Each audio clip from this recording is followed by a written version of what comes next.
What's up folks, it's 2bricks and I am so excited to be bringing you the next in my line of ultimate playset scale models. This is the Trade Federation AAT.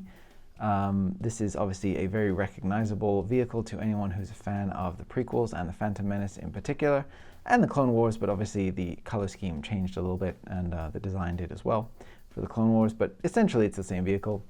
And so this is more commonly known as just the droid tank, and it's one of the vehicles that I absolutely adore from episode 1. I'm realizing that I pretty much adore every vehicle from episode 1. That movie is just a visual feast as far as crazy, cool sci-fi designs go. So yeah, I'm so excited to be bringing this to you guys today. It is absolutely packed with features and movie-accurate aesthetic details. It is, I think it's pretty much exactly minifigure scale, although minifigure scale is kind of a weird thing to calculate, but I do believe that if you place this in any scene with minifigures, it's going to look right at home in any diorama or battle scene alongside any other Naboo-related things. So I'm going to actually bring out some models later on to show you guys and some minifigures to get a sense of how this scales to other things, and that's going to be really fun. But other than that, I just want to show you everything that this model has to offer. And there's a lot going on in a very small package, and I am working on the instructions for this right now. Actually, I'm working on 2 versions for the instructions, so I'm going to be doing the blue color scheme as well. But that is something that I'm going to have to do once I complete the digital model. I just simply don't have the time and the parts resources to build the secondary color scheme for this. So I'm just going to rely on color swapping parts in the digital file, and I think there should be very, very minor aesthetic tweaks. So the only thing that's really different is that the front here in the animated version looks just a little bit different, just a little bit more chunky and simplified.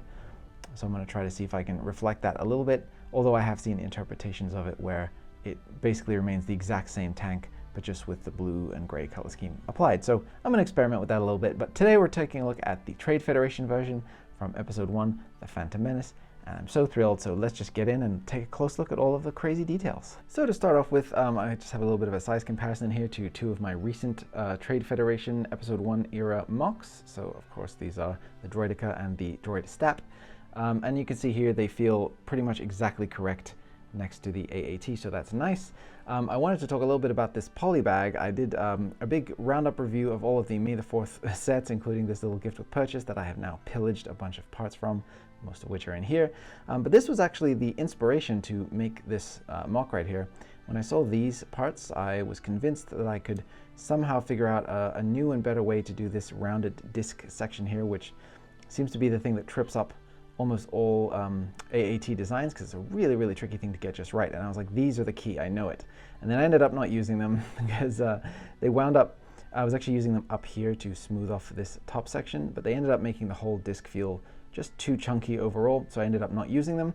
But this was still, I'll still credit this little poly bag as being the inspiration for me to try to attempt my own scratch-built AAT. I have done a modification of an official set in the past, but this is completely my own design from scratch, and I'm super, super thrilled with how it came out. So let's take a close look at all of the little aesthetic details and things that I was able to get into this, and then we'll take a look at the features. So there's pretty much not an inch on this design that doesn't have some iconic little bit of flair to it that was something that was really, really difficult to figure out. So, for example, we start up here at the cannon. This little cannon assembly that connects into the top of the barrel here was so specific looking in the design and so beautiful that I just really wanted to capture it just right, and it took so much experimentation back and forth to find the just exact right mix of parts that would enable the barrel to go up like it's supposed to, and also to maintain the aesthetics of this whole section right here. Coming back here, we have this little rounded off section that holds onto the barrel with the little exposed protruding round section right here. Then the actual head of the cannon right here that swivels around, having all these different dots that stick out around the edges. A little accent here of dark tan around the back. You can actually flip this all the way around without, it's very stable. It's not gonna want to tip over or anything like that. The hatch on the top opens canonically, splits into 2 halves. So I wanted to attempt to do that myself. And the reason that the tank just tipped over is because I pushed it over by trying to open this hatch. So yes, the hatch opens up in 2 parts, and that was something that was really important to me to capture in this model. For some reason, I was just obsessed with the idea of getting that to work. And then the really tricky part was getting the actual droid pilot to be able to sit down in here with the hatch closed. That was another thing that was really important to me. Canonically, if you look at the incredible cross sections of this, the droid's legs actually are depicted as going down into here, and it's sitting up kind of like in a weird configuration. And then I guess the whole tank will swivel around the droid, which is a weird arrangement. But I think that was just purely a scale thing, just to make it seem like it works in real life. But yes, in my one, the droid just occupies the top space here, and he kind of lies down and he tucks his feet into this little gap that I've left under here. So figuring all of that out and the connection points to make all of this really sturdy through here was just an absolute, just a puzzle to figure out. And I got everything just how I want it. I have a little console down in here, so the droid commander can be activating some buttons and things to, give orders to either fire or do whatever. So I'm very pleased about that. And then, yeah, just the overall aesthetics of this top section here being very round at the back, but having these interspersed little protruding dot sections here, and having those be sort of at the same level, and then going slightly down towards the back. That's another feature of the actual design. That was another thing that was tricky to figure out. So just a ton of weird little aesthetic challenges throughout this whole part of the build. And then moving to the back, you can see here we have the accurate amount of handrails sticking out of the bottom section of this rotating area here, with these nice little piped details that protrude out from the undersection of this section of the build right here. Let me just squish this down a little bit. A couple of plates came a little bit separated there. Figuring out an interpretation for this shape was really tricky, because it's sort of this interesting like cut cone thing that goes down into this large piston looking, actuator looking thing. So that was all very interesting and fun to figure out. And I actually attached it way down here at the base using some assemblies here with the bar and the bar with the stud attached to it that clips into that and just kind of angles at the correct angle and keeps it in place. So that was a really fun and unique challenge. We have the back door here, which obviously can't open. And again, just kind of figuring out an interpretation for those details was really, really interesting and fun and tricky. And then moving around the side, we have yet more really tricky, interesting details to figure out here. The exact way that I was going to do the side cannons, which can swivel up and down. So you can be targeting something up in the sky. These little handholds right here, getting them to feel like they're just these little sections that stick out. I ended up using a very simple technique of just stacking up 1x2 jumper plates through here, and then the back one is just a regular 1x2 tile that's just sandwiched into this assembly, so that from the side it just looks like these little handles that stick out perfectly for a little droid to come up and grab and hang on to. And then whatever this little detail is, I put a little roller skate in here to indicate that, because it's something that's there. The sweep down of this curve that goes into this cannon, which meets up right with the edge of this little kind of section here at the front. This very, very specific shaping down in here, and then getting this slightly recessed middle portion with the two frames that kind of hug it on the side that blend down into this section right here, and then leaving the little kind of slit at the bottom. All of that was just desperately tricky to figure out, and as well as the interpretation for this large sort of oval section on the top here. So I ended up thinking about a solution that would work for both the Trade Federation and the CIS version, so the blue and gray version. So this will, all work out very nicely, I think, for the secondary version as well. And the color blocking will all work out just nicely. Using these fender pieces in here was something that I very early on was thinking about wanting to do, and I'm very glad that I was able to make that work. It just gives it that really nice oval shape and just kind of outlines the circle very nicely and just feels really satisfying. And then, yeah, moving down here to the front, this is probably the biggest innovation that I've achieved for this model. So getting a way to have these circular openings, which are for the various missile launch tubes, to be present in the design and not kind of chunky and protruding and made of a lot of different little kind of stepped sections that all just kind of feel a little bit messy. This is a very, very clean solution that I'm super proud of. And the way that it was done, sorry, I lost the cannon barrel there. The way that it was done is very, very simple here, simple yet complicated, using these ball joint assemblies that are then plugged into the underside that then hold onto a Technic pin with ball joint on the end, and then the black of the Technic pin forms, you know, that nice silhouette for the missile launch tube.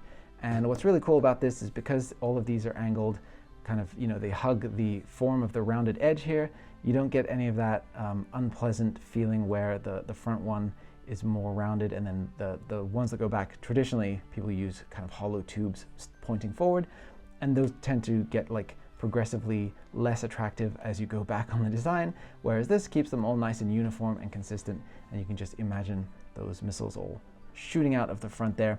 And then I'm also using these angled, curved cut plates right here, and I'm keeping those at an angle, so they would normally be, if they were on stud, they would be like this, and the inside of this would curve into the ship in a way that is not very pleasing to look at.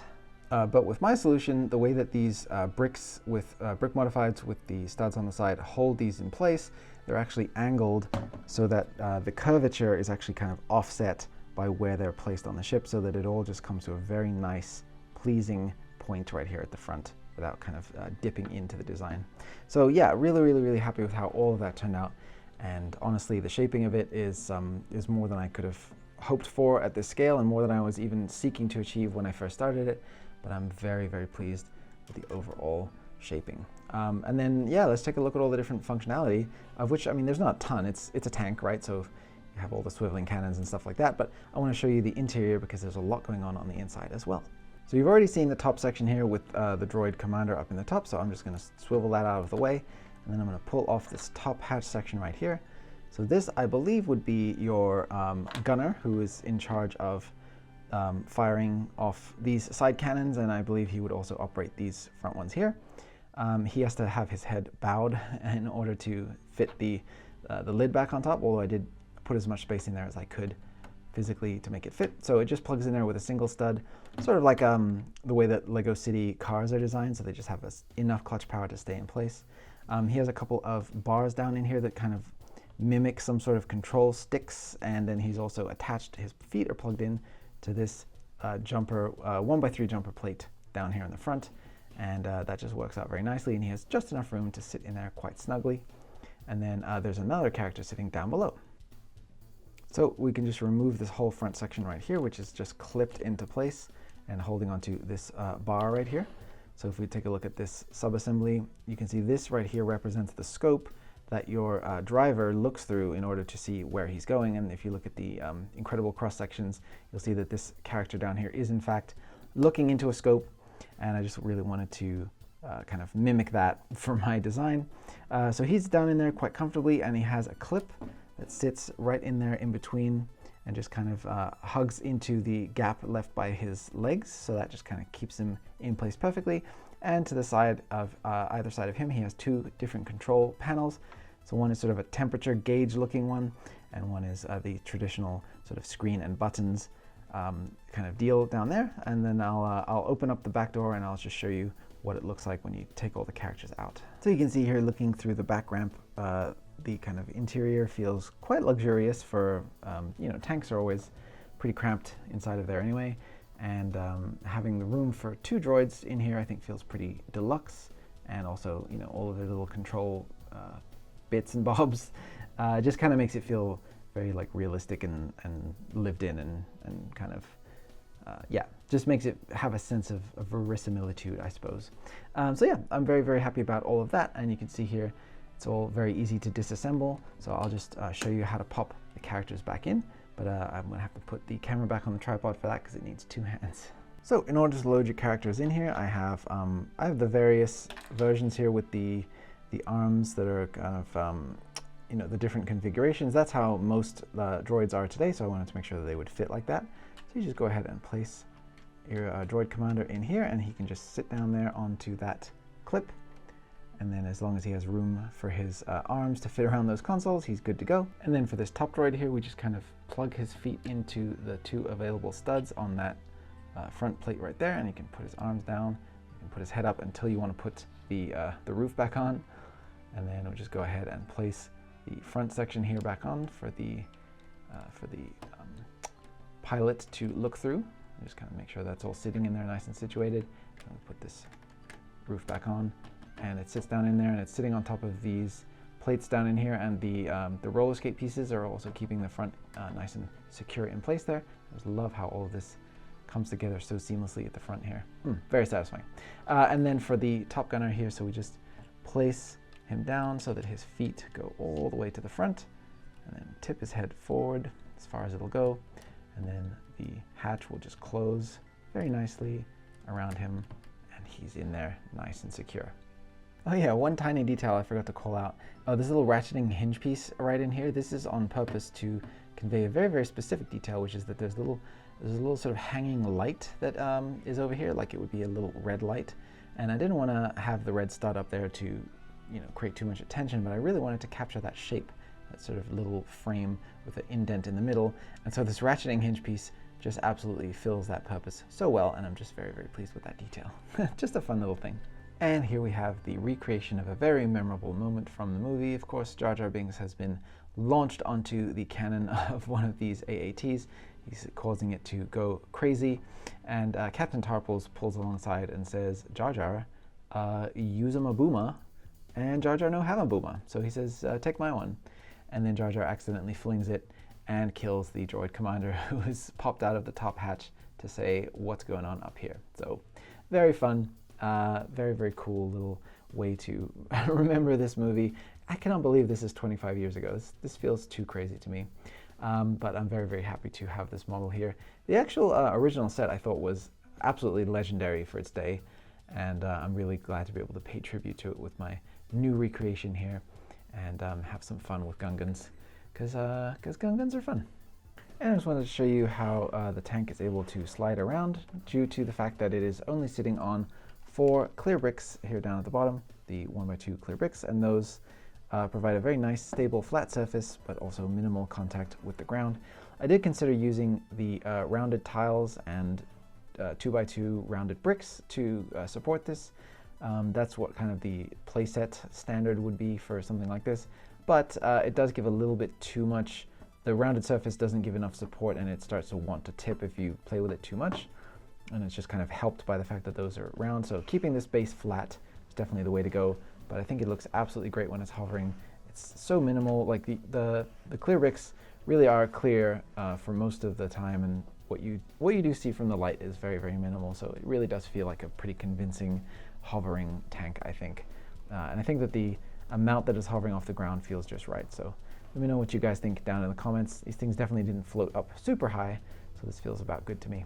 But yeah, very, very happy with how you can just sort of slide this around with very minimal troubles. And also, like I mentioned before, you can have the turret facing all the way back, and it really doesn't want to go anywhere. So very nice. And here's a look at the AAT next to some of my other Phantom Menace MOCs. I still really love the design for this Naboo M1 Starfighter. But man, the Phantom Menace is just such a gorgeous movie in terms of like the designs and stuff, all of the new cool stuff that we got to see. It just felt so revolutionary to Star Wars at the time, and yet it fit into the aesthetic that we came to know and love perfectly. I think that is definitely one timeless aspect of the movie that everyone can get behind.